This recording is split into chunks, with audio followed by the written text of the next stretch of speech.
Huh?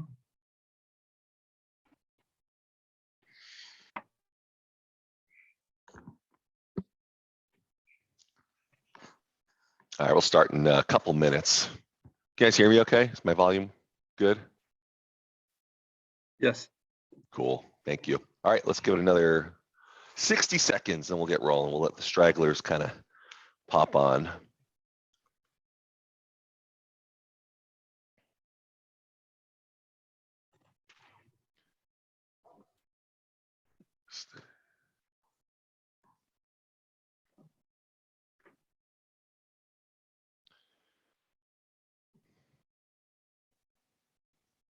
Ray, how have you been? Good. Yeah? Things are going well, yes. You've been prospecting? I've been doing more servicing than prospecting, I have to admit. More servicing? Yes. More income servicing. Be careful of that. Be very, very careful, because the actions that you're taking now are going to show up 90 days from now. Yes. So yeah, you definitely want to have an awareness of that.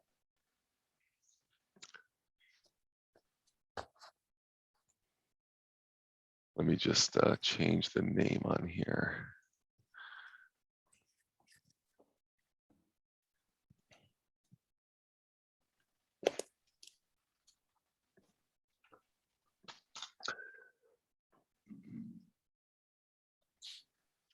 All right, let's go ahead and get rolling. And whoever else wants to join, they will make their way over here. All right, guys, welcome. Thanks for coming to the call. Thanks for your participation. For those of you that don't know me, my name is Aaron Klapper. My office is here in Hermosa Beach, and I've been selling in the South Bay this is my 19th year. And we do a lot of sales. We sell a lot of real estate, and I've been in Mike Ferry's coaching for almost that many years. This is actually my 19th year in Mike Ferry's coaching. So I've paid Mike a fortune, but I've also learned a lot, and I've learned how to distill all that information and share it really effectively. So that's what this call is all about: sharing information so that each one of us, because ultimately, listen, we're all in this business together, right? So and we almost never compete for the same buyers and sellers. That rarely happens. So the better we can help each other, support each other, help each other grow, and just do better, be more, have more. It's good for everybody. It's good for you. It's good for me. It's good for the industry. Rising tide raises all ships, right? So before we get started on our past client and center of influence, continuing on the past client and center of influence conversation, let's go back to just Ray for 1 second. We were saying our hellos on the beginning of the call, but he brought up something, which was he's getting into the client servicing mode and not about the income production mode. So Ray, let's just talk about that for 30 seconds, because I think that'll be helpful and relevant for you and your business trajectory. So something very common that you're experiencing now is we learned how to prospect and lead follow-up and go on appointments and negotiate contracts, and we start to get some business, and then all of a sudden, we got a few things in the pipeline and things are going okay, and then we say, you know what, I'll skip my prospecting today. What's one day I'll miss one day, then one day turns into two, and 2 days turns into 2 weeks. So Ray, just tell me your mindset around kind of where your head is at. Do you feel like you're too busy to prospect? What would you say is your distraction, or what's getting in the way? I got involved in my recent escrow, in which I'm trying to close next week. It's a multifamily. I think I mentioned this to you. Yep. And because it's multifamily, it's a new area for me. So I feel like there's a lot to learn. Yep. And this is a case where my client, they're overseas, and my client, they don't like to read any of the documents. So I'm reviewing closing documents. Every piece of document, they want me to read it and then tell them if they should sign it or not.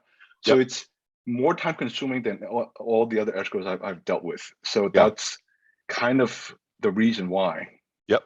Great. So it's great. Well, I mean, first we identify it, and then and it's a good size escrow. This is like $1.5 million property for you, right? Yeah, it's 1.9. Even better. That's beautiful. Congratulations.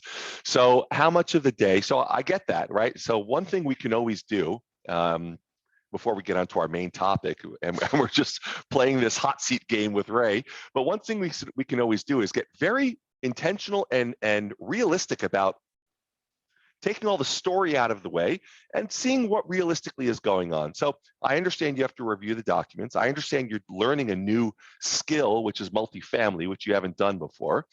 How much time in the day are you actually spending reviewing documents and learning this new skill? Is it something you're spending 2 hours a day doing, 4 hours a day, 8 hours, 10 hours a day? Realistically, how much time are you devoting towards this each day?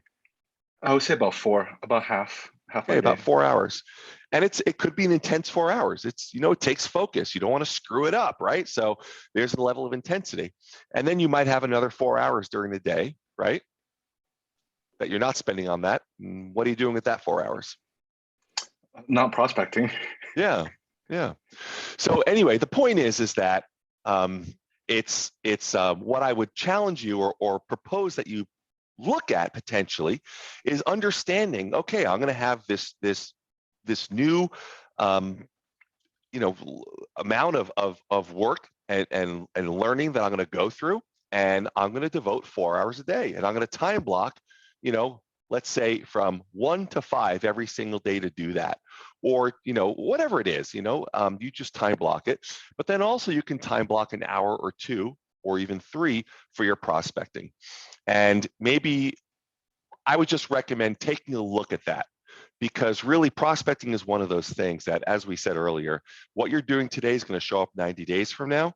So that if you're not having some consistency and some regularity with income producing activities, if you're not constantly feeding that, then all of a sudden you find yourself in a pinch 90 days from now, or 120 days from now, or 60 days from now. So just, see if you can look at everything in a very realistic way. Don't allow yourself to get too involved in the story, and say, can I carve out an hour a day to just get out there and do some business development? And if the answer is yes, my suggestion is that you continue to do that, so that you don't, how real estate, I think we can all relate, real estate's a little bit of a roller coaster, right? All of a sudden you've got 3 or 4 or 5 deals, and then all of a sudden, you've got this dry spell, and you're riding high. Oh my God, I think I finally got everything figured out. And then all of a sudden, 6 months later, oh my God, I'm like, why am I such a slow learner? How come nothing's coming together? I should be further by this point. So that roller coaster is only because there's not a level of consistency with our income production activities. So these are the times when things get busy. These are the times when things get hard, and when things get, when you lose your focus and you are being drawn to other things.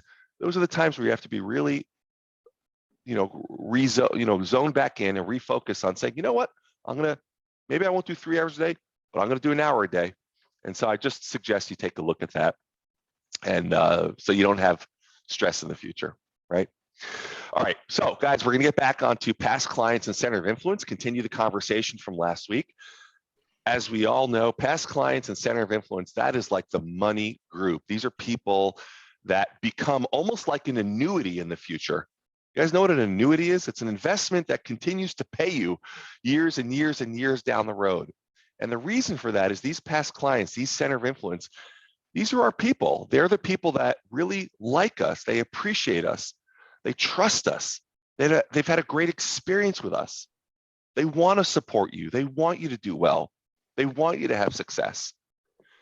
And so these people, if we treat them right over the years, it becomes like an annuity. It becomes, a call that comes, out of the blue saying, hey, I was referred to you by Phil, and he said you're a great agent, and I want to go ahead and list my house for sale. Can you come over and list it? It's like, yeah, I'll be right there. That was easy. Or, that's just the way it works with buyers and sellers. So wonderful, wonderful group to really take wonderful care of. So let's move on to the next point with regard to past clients and center of influence. Your best opportunity for referrals is right after you get the listing signed. Right after you get the listing signed. Or let's add a second part to this, a B side to this point, right after you put the buyer in contract. So on the listing side or a buyer side, when these clients are actually involved in their current transaction, that's actually when they're having the most conversations with their center of influence, right? So Lisa, she sells a house to a buyer. The buyer's in escrow, and the buyer works at Northrop Grumman. What do you think that buyer is talking to with all of their coworkers? Buying real estate. What a great time for Lisa to be saying to her buyer, saying, you know, hey, Mary, who do you know that's looking to buy or sell real estate right now? I find with a lot of my clients, when they're in a transaction, there's always 2 or 3 of their friends that want to buy or sell, like during the escrow period. So can you think of anybody that needs to buy or sell any real estate? Is there anyone you've talked to at work or someone in the family or someone in the neighborhood? And conversely, on the listing side, once you take the listing, hey, I'm so excited to serve you in the sale of this home. Matt, who do you know that needs to buy or sell real estate? Who can you think of in your family, in the office, at church, right? And so while you're actually transacting with these clients, real estate is on their mind and real estate is in their conversations. It's a great, great time to ramp up your level of participation with them, not just about this is what's going on in the transaction, this is what's happening with the listing, but who do you know? So great thing to consider. The other benefit of that, it gets them into the habit of having that conversation with you. And then after the deal closes, you can continue on with a similar type of a conversation. Next point, ask your clients for referrals while they are present clients instead of waiting. This is what we just discussed, actually. So ask your clients for referrals while they're present clients instead of waiting for the transaction to close, because this is when you have the highest level of relationship with them and they have the highest interest in discussing real estate with you. Are you guys, you guys ever, I'm sure you have experienced this during a transaction, like how close do we get to these people? Right? I mean, it's almost like it can be an almost stranger beforehand. And then you're talking all the time and you're texting all the time and you're having late night conversations. You're talking on the weekend and they're confiding in you and they're telling you their fears and their concerns and their family issues and everything else. It's a real bond that's created. And that is probably the best time to parlay that into more business.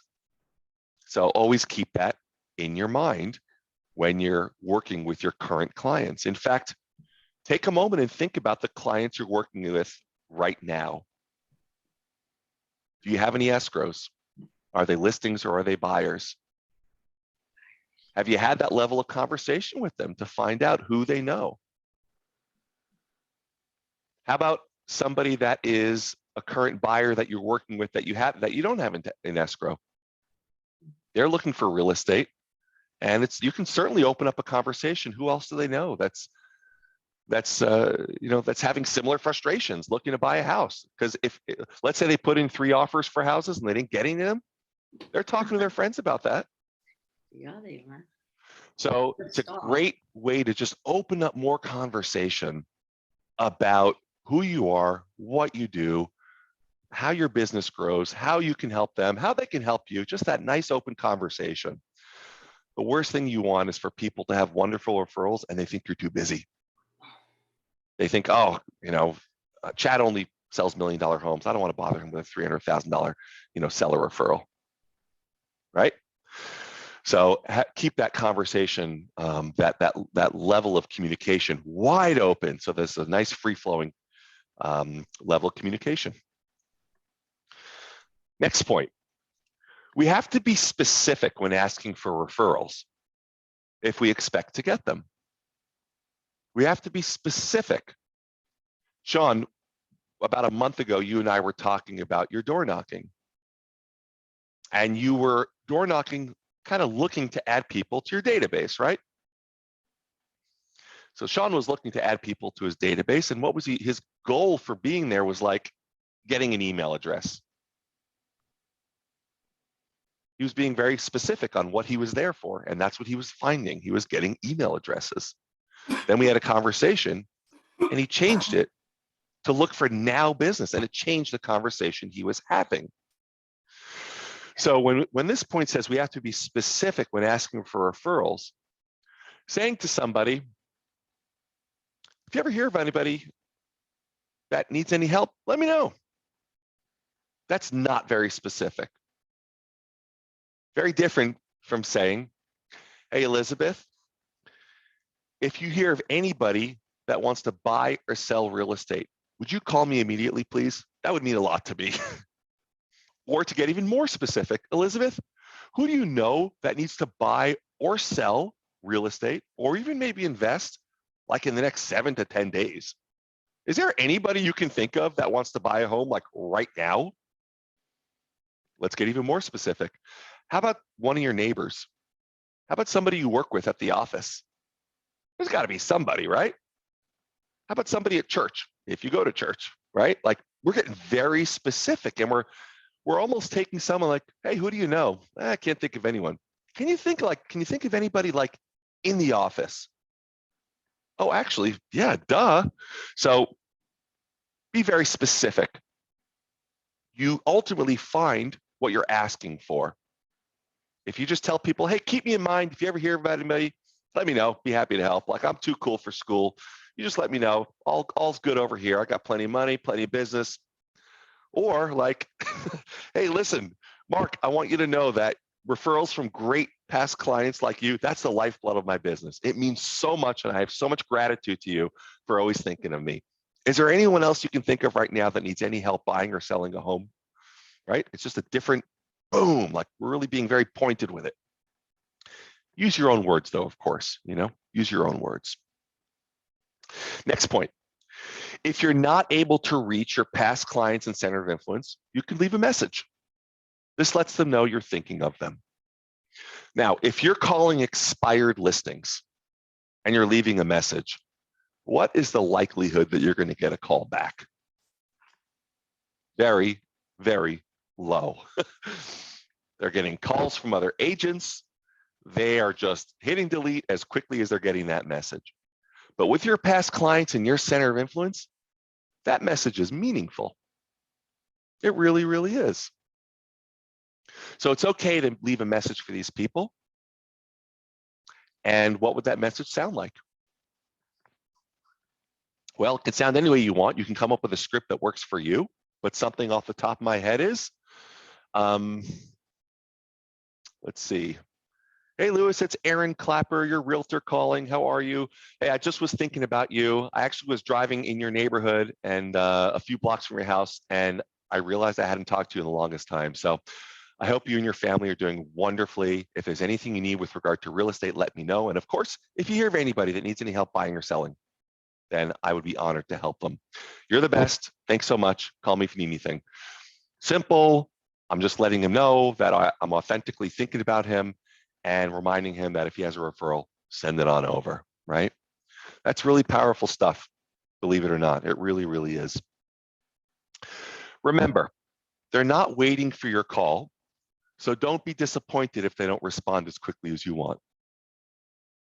Do these people have lives? Are they running around for their jobs and dealing with their family and their kids and their friends and traveling and this and that, right? They're not waiting for our call. So it's okay if they don't call us back. It's okay if they don't call us back. Next point, work on being consistent with the calls that you make and work on their quality. Quantity and quality. That's the game. Quantity and quality. How often do you think you should be calling your past clients and center of influence, would you say?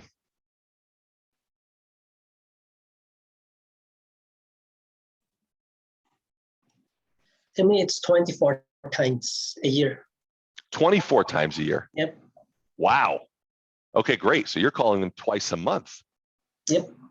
Good for you. Phil, you held up how many fingers? 4? 4. 4. 4 times a year. Every 4 months, every 3 months. Well, I guess you're both right. The Mike Ferry system says a minimum of 4 times a year. But with your A clients, the best ones, do it more. Even do it once a month, right? Weekly. Or what's that? I do it weekly with some of my clients that send me tons of business. Every once a week I call them, but just those so-called VIP clients. Absolutely. Really, it's an open-ended, well, why don't we say this? Do it a minimum of 4 times a year for everyone. And you can do it as much as twice a month or even weekly, right? I mean, what a wonderful level of back and forth communication you have with those really VIP, the most important VIP clients. What kind of, put yourself in their shoes, Phil. What kind of service do you think they're receiving from you? How do you think they feel about you as a professional real estate guy, professional real estate agent? They're just like, no wonder they're giving you business. No, I mean, it's like one-stop shop. I give them designers, contractors, flips, attorneys, whatever they need. It's basically when they call, I don't, the red carpet for them. The red carpet, that's exactly it. So, I mean, that's amazing. I've actually never heard of anybody giving that level of communication. And I think what we'll do today is look at our own team and our own database and see who we can pluck out of that database and step up to, we'll call it Phil's VIP service plan. Because that's incredible. I mean, how could, Amir, are you in a hot tub? Yeah. I want to do this. That can't be appropriate for a business call, but you know what? For this call, it's all appropriate. Yeah, that's good. Congrats, man. Enjoy yourself. So, I mean, yeah, I mean, who in our database, we should all consider this for a moment. Who in our database can we kind of single out and give that level of service to? Even if it's not, once a week, once every 2 weeks, once a month, but who could we really say, you know what, I'm going to go ahead and raise my level of participation? Who in your database should you increase your participation with? Maybe there's someone in your database that's a wonderful accountant that you have a good rapport, good relationship with, but they are just so connected to every business person in town. I mean, they might have 100 or 200 or 300 or 400 clients. Don't you think it would be a great idea to increase your level of involvement with that person? How about a financial planner? How about an attorney? Who do you have in your database or somebody that's just extraordinarily like the social butterflies of your database that just is always like going out, knowing everyone's business? So who in your database can you pluck out and determine that's somebody I want to raise from my B group to my A group? Maybe you already have this tight little A group of people that you're giving excellent service to. Is there anybody that you want to bring into that group that you want to increase your participation with? So think about that. In talking to these people, this is your past clients and center of influence, you have to work with them so they will call you immediately whenever they have someone they know that wants to buy or sell. How will they know that they're supposed to call you immediately? How do they know they're supposed to call you immediately? Because a lot of them don't. You got to tell them. You got to let them know.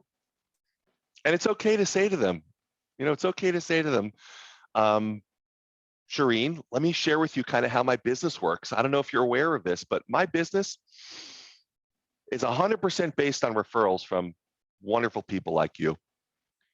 So I'd like to ask you a favor. If you hear of anybody at church, at the office, in the neighborhood, if you hear of anybody that needs to buy or sell any real estate, would you call me immediately? Right? I'm telling them, call me immediately. Or use the verbiage that works for you. It doesn't have to be that. But the point is, the main point for this point is that you have to give them a framework to follow. You're coaching them, you're teaching them. You know you need the business, you know you want the business, you know you can handle the business. They don't know that. Think about the average agent. Think about what they put out there in the world. I'm not on social media personally a lot, but the agents that are on social media, what are they showing to the world? I'm doing great, selling all this real estate. Got a nice car, got a nice watch, right? Just sold this, check out this nice home I'm in. Like, that's the image that they're putting out. And people are assuming like, wow, dude, you are crushing it. You're crushing it. Like, and are they thinking about giving you referrals? Now, whether you're crushing it or not, I hope you are crushing it, but your database should know exactly what you, I don't want to say require from them, or what you're asking, right? That you're there to give great service to them, and you really would like them to keep their eyes and ears open for referrals for you, and that you're never too busy for those referrals. Always ask permission to call them on a regular basis, as it will prepare them for your calls. This is a wonderful, wonderful thing to do for those that haven't done it already. So when you're on a call with a past client or a center of influence,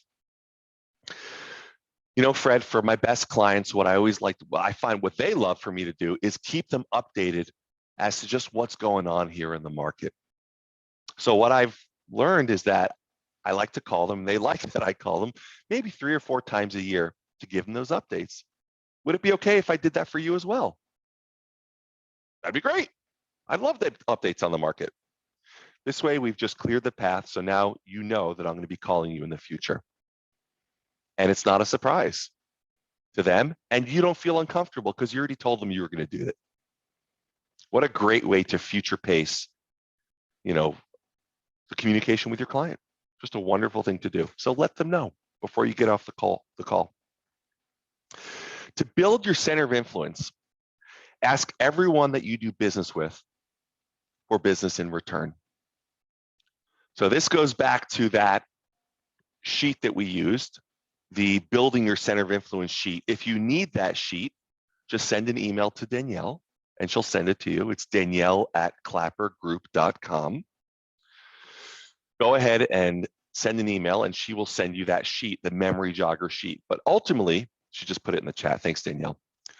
Ultimately, what is that sheet? It's a sheet that lists out accountant, attorney, you know, gardener, landscaper, pool guy, gym, whatever. It lists out all these things, and you can start jogging your memory about the people you give business to.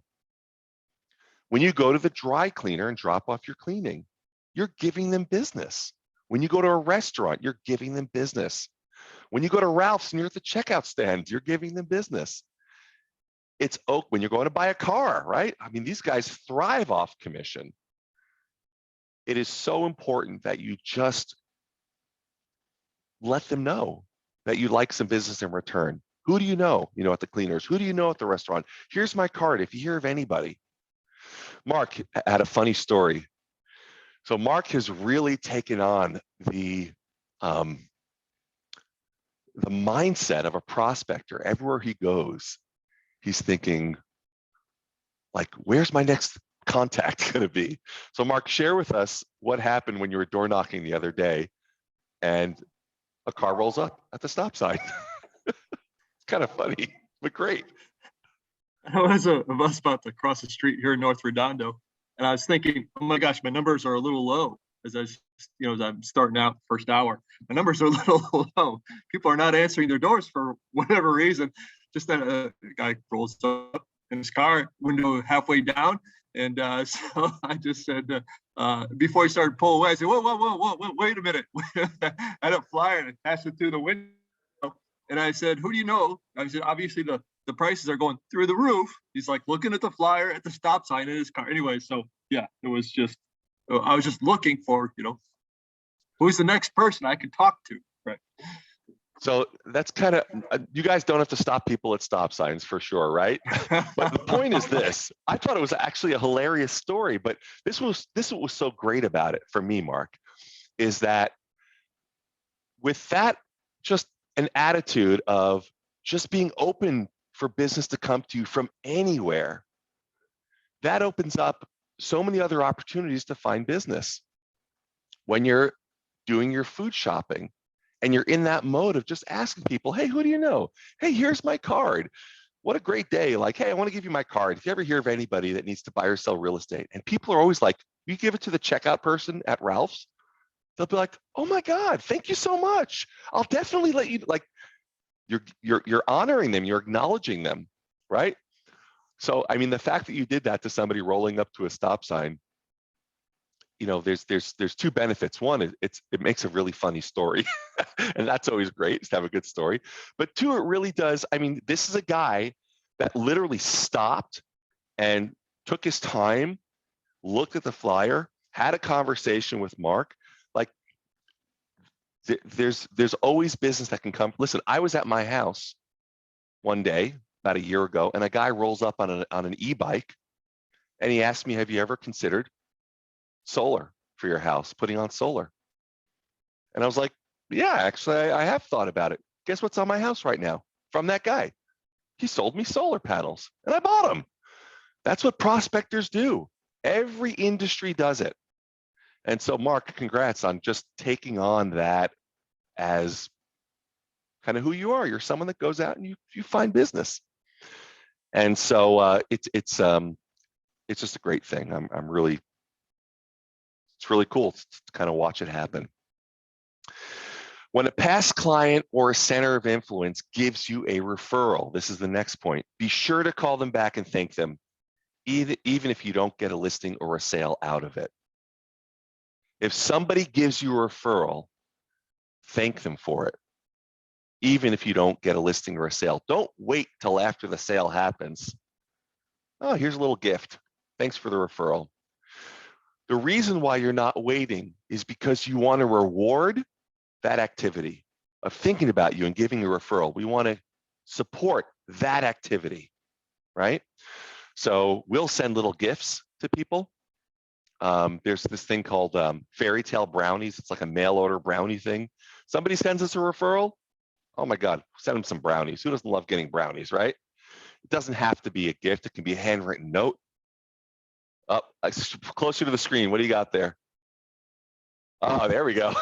Does that say whiskey set? So Phil is prepared for his referral. So yeah, I mean, it doesn't, I tell you the truth, it doesn't have to be expensive. It can be a handwritten note. It can be a telephone call. There's value, tremendous value in calling somebody up and acknowledging them and thanking them from your heart. Like, just, gosh, Phil, I'm so happy that you thought of me, and I'm so appreciative, and I just wanted to call you and tell you that I appreciate you so very, very much. Thank you. Like, that's okay too. But we will absolutely reward people and let them know how much we appreciate that action. So make sure that you don't hesitate. Somebody refers somebody, you talk to them, you know, the referral, as soon as you hang up the phone, next call is right to that person. And I like to keep them in the loop, you know, and let them know kind of what's happening along the way. You know, hey, just want to let you know we got them a house. We just opened escrow, and your past client is like, oh my God, yeah, she told me, she's so excited. Now we're just creating this community of people that really wants to support what you're doing here. Next point, your listing appointments to listings taken ratio will improve the more you work your past clients and center of influence. Kind of an obvious point, but it's an important one. If you're someone that has spent a lot of time cold calling, if you spent a lot of time door knocking, if you spent a lot of time calling for sale by owners or expired listings, there's a certain ratio, which is the amount of appointments that you go on and the amount of listings you actually take. But when you work your past clients or center of influence, that ratio like improves exponentially. It's almost what we call lay down business. Doesn't even require, in some cases, that much of an appointment. So another great reason to work that group of people, because the transactions are typically easier as well. There's that trust that's already there. And the last point for today is build a reputation as a real estate resource among this group of people. I think, Phil, you said it best, really. The way that you communicate with your past clients and with your center of influence, they see you as a resource, don't they? And they Absolutely. do. Yeah, and why do you think that is? Why do you think they see you as a resource? Reputation. It's honesty, integrity, and basically working. I have a group of, let's say, 20 friends, and I'm just their go-to guy for buy, sell. It's the trust. They know that I will represent them and I'm not there just to sell to make a quick buck. For me, it's always been a long-term game. Yep. So it's like, you have a group of friends. One is a dentist, one is a CPA. Well, I just happen to be a realtor in that group that everybody goes to. Yep. So you've been developing that over time. Now, if they need, like you said earlier, if they need a referral to a painter, do they feel like they can call you, or can they only call you if they want to buy or sell real estate? No, they actually call me. Well, okay, I have an interesting background. I actually rebuilt 2 of my own homes from ground up.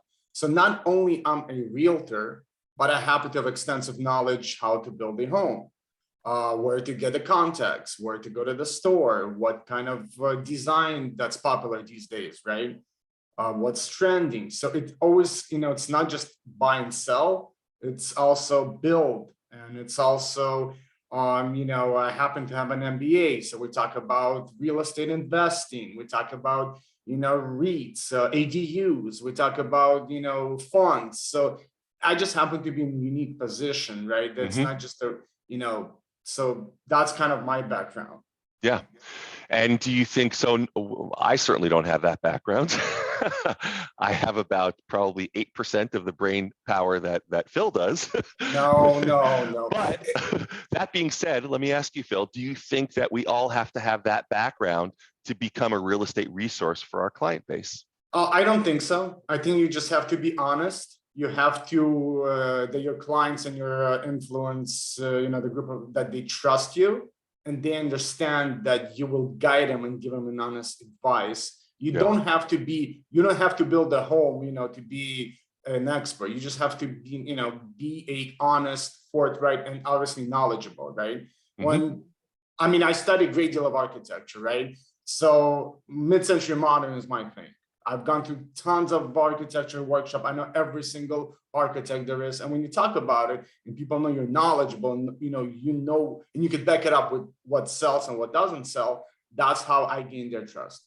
It took time. I mean, it was not overnight. It took me a good 2-3 years just to get everybody in out of my group to basically set up that, sort of level of comfort.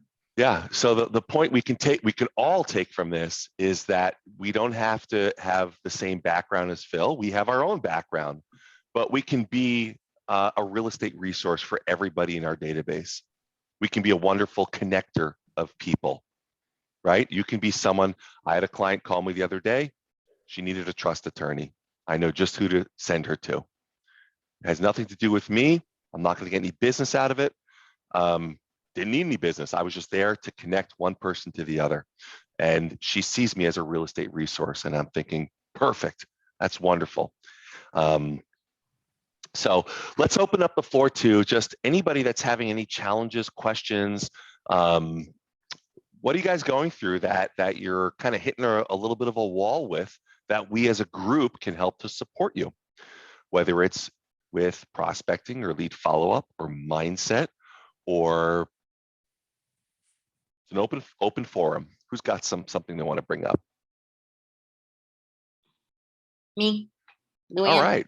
What you got? Hey, good morning. Good morning. Very enjoyable session here.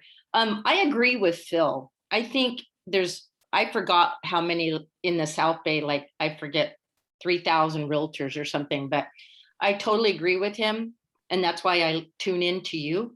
I think the more you hear things and the more classes or even YouTubes, I'm constantly, because I'm a realtor / builder / remodeler / landscaping. And I believe you do have to know ADUs. I do believe you have to know a lot about property lines, and the more things that you can get, more information that you can absorb and put into a cohesive. So when you are door knocking, you go, wow, I see you have a really big backyard. You ought to be using that as an ADU. Instant income. I know a guy who can build something for you. You got to plant the seeds. And if you don't ask, you don't get. And I think all those things, it's just not being a realtor, getting your license, go knock on doors, go do phone calling. You have to bring a lot more to the table these days. to get people not only interested in you, to hear what you have to say, but like Phil says, you have to have the knowledge and back it up with things that you either can show them in your handy dandy bag, or designs, or things that have come out from like Wall Street Journal or anything, because it just makes you look like you are the professional. You do know what you're saying, and you are there to help them. And I think it's you have to be so well-rounded in this business to score these days, and be very knowledgeable about a little bit about every single thing, because when that question comes up, you'll want to be able to say this and back it up, or say, you know what, that's a great question. I'm going to check it out and I'm going to call you back within an hour. That's a great point. So the two things you just said that I absolutely love. One is you're the consummate learner. Yep. You're You have to be. constantly learning. Yep. If anybody on the call think they have it all figured out, I'd say no, right? Okay. Learning is absolute key. But the second thing you said is if you don't know, you can find out. And it's okay to be honest with people and say, you know what, that's a great question. Let me find out and I'll get back to you. And then do what you say you're going to do. Find out and get back to them. Something that we should all be keeping in mind is that you're right, there's more than 3,000 agents in the South Bay. It's probably 4,000 or 4,500. There's a lot of agents. But you know what? They're all running around. If you want to really set yourself apart from the rest of the agents, sure, one way is to have a design background, or to do all this, have an architecture background, or be a mid-century modern expert, or know how to build. You can do all that, but there's something we can do today. There's something we can actually do starting today that can differentiate us from the rest of the people, or the rest of the agents out there running around. And what that thing is this.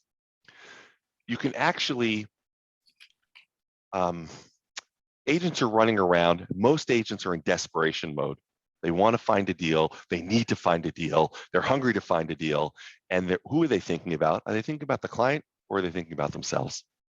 Generally speaking, they're thinking about themselves, and they're not thinking about the client. And that always comes across to the client. Always, always, always. It's like it can't be avoided. Boom. If you can actually kind of in a very fundamental and foundational way, actually think about who you're talking to, actually consider your prospect and what they're going through and acknowledge them, people will start to recognize that and realize that kind of immediately. Immediately. So that kind of goes along with taking care of our past clients and center of influence. It's not about how to squeeze a deal out of the past client database. It's like, how can we love on these people? How can we support these people? How can we make their lives better and easier? How can we be a connector? How can we be a real estate resource, like a genuine real estate resource? And then they act in a very similar, reciprocal type of a way. God, Sean, you're such a cool dude. It's like, thank you for everything. How can I help you? Hey, listen, honestly, the best way you can help me, keep your eyes and ears open. Here, anybody who wants to buy or sell real estate, you let me know. Otherwise, you're perfect, man. You're doing everything right. I just appreciate our relationships like so very much. And I just want to acknowledge that. I appreciate you very much. So just these wonderful, authentic relationships that we can keep building upon and become that real estate resource. Cool. Anything else that anybody wants to bring up before we call it a wrap for today? Well, I could say I definitely need to keep in touch with my past clients, and it's with COVID and everything. I don't even see their faces, and people come up to me and they're like, "Oh, you sold my house, you bought my house." I'm like, I don't even know what you look like, and I've sold so many, and I'm like so guilty of not following up. But I think the biggest problem is I don't have a database, so out of sight, out of mind, and I just like constantly have so many listings that I forget about my past clients, and I'm horrible at time blocking. And today I'm closing 2 deals. I closed one on Friday, another one this Friday. So like I sold all 10 listings. So it's kind of weird. I don't have any. Well, I do have a listing coming up Thursday and another one coming up next week, but it feels so why weird don't we do this? Let's actually set a plan, because you've probably been having, Lisa, this conversation with yourself for like years. I need to do something with my database. Like I'm doing, right? You do business. You're always busy. Yeah. So how can you, or can you carve out maybe an hour today to say, I'm going to start to build my database. Is that realistic? Do you have an hour today or an hour tomorrow? No, because I got to meet like all these clients for all these deals that I'm closing today. But what Okay. I've been doing is watching a YouTube. So I found this really good lady from EXP. So I messaged her. So I'm gonna pay her to like get my database set up because I don't know how to like extract my Well, contacts and get that that may be going. true, but at some point you're going to have to put pen to paper and make a Uh-huh. list. Whether you're pulling up, your phone, your social media, pull up the MLS for all the old, listings and sales that you've participated in. At some point, make a list of names, phone numbers, addresses, and email addresses. We're going to give you the simple, 1-minute version of how to start this today. Okay. Make a list of everybody you've ever done business with. Add to that list all your friends, neighbors, family members, people you give business to. And have that 4 things on that list: name, address, phone number, email address. Take that list and just call them top to bottom. Check in on them, see how they're doing. And if the conversation allows for it, ask them who they might know that needs to buy or sell any real estate. Talk to them 4 times a year. But it starts with making the list. So just make that your focus between this week and next week. Do you think you can spend an hour or 2 in the next 7 days before we talk next on So getting the that list problem together? is I've like closed 300 deals, so I don't even remember who these people are. So, and then I close about 25 deals a year. So I can't even remember. And I do have like 5,000 people like in my phone. So should I transport all 5,000 or should I have some of them in groups? No. You're going too big, too fast. Keep it simple. Okay. Look, So it's pull like up the the MLS. investors, the Everybody's on the buyers. MLS, aren't they? Most of them are. Some I closed. They're off market. Don't worry about the off markets. Open the MLS, every listing you've taken, sort them in date order. There'll be a Okay. few hundred of them. Start by pulling out the top 10. Start by pulling out the top 10 closings that you've had and make a separate list, and call them and say, I was thinking about you. I just wanted to call and say thank you. It was such an honor and a pleasure to do business with you 6 months ago. And I was thinking about you. How have you been? How was the move? How is life? I want to share with you something that really the lifeblood of my business is referrals from wonderful people like you. My goodness, if I could do all my transactions with people like you, I would be a happy camper, but it's not always the case. So what I wanted to do is ask who you might know that needs to buy or sell any real estate. Because I want to work with more people like you, Lisa. I loved working with you and I want to do more of that. And that's all you're doing, Lisa. You're just communicating with your database. So just start with 10. Don't worry about the 5,000, the 300, the this, the that. Just call your last 10. And then you can call the 10 before that. And maybe you call 10 a week. It'll be a hell of a lot better than what you're doing right now. Is that realistic? Do you think you can pull up your last 10 closings and call those people between this week and next week? Yep, I should make a plan to do that. Yes. Let's try that. I'll bet you get a referral.